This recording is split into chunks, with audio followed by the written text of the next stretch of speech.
Bonjour, je suis très heureux de vous retrouver pour ce premier dimanche du temps de l'Avent. Voilà que nous commençons une nouvelle année liturgique.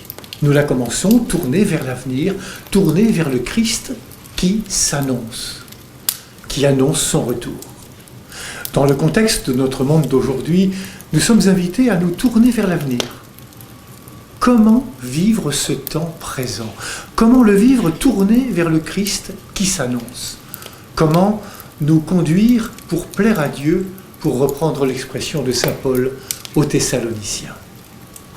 Certainement pas en restant passif ou résigné. Il faut dire que le contexte n'est pas facile. Il ressemble au tableau apocalyptique décrit dans la première partie de l'Évangile. Il y aura des signes dans le soleil, la lune et les étoiles. Sur terre, les nations seront affolées par le fracas de la mer et de la tempête.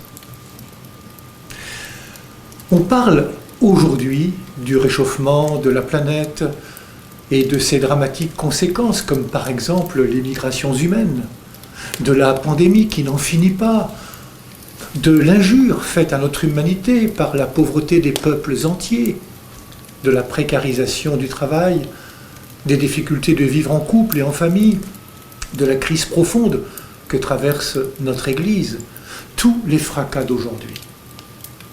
C'est parfois tellement déprimant qu'on a envie de dire « assez, ça suffit ». Face aux difficultés, nous pouvons aussi fermer les yeux, minimiser les difficultés parce que nous sommes blessés. Mais l'Évangile vient provoquer nos déprimes, nos agacements.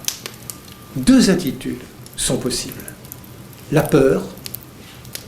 Les hommes mourront de peur dans l'attente de ce qui doit arriver au monde. L'espérance. Dans l'Évangile, les disciples de Jésus reçoivent de lui 6 consignes d'espérance. Redressez-vous. Relevez la tête. Tenez-vous sur vos gardes. Que votre cœur ne s'alourdisse pas dans la débauche ou les soucis de la vie. Restez éveillés. Priez. Oui, faisons nôtre la prière du psaume.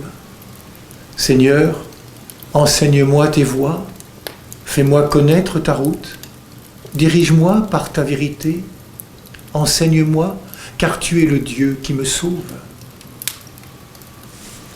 Contrairement aux apparences, nous ne sommes pas dans un monde fermé.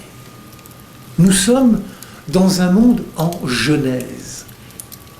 Et la terre est ce lieu d'apprentissage où le cœur apprend à se dilater pour aimer à l'infini.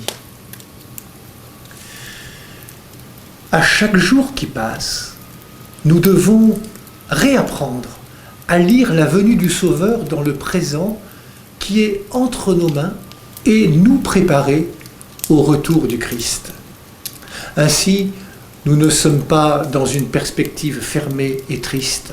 Avec le Christ, par lui et en lui, c'est la vie qui s'accomplit. Le croyons-nous vraiment ? Luc nous propose une spiritualité de l'espérance et de la résistance. Elle est exigeante, car elle va à contre-courant d'une culture de la mort ou du spectacle. Elle s'oppose au mépris des autres et de l'univers.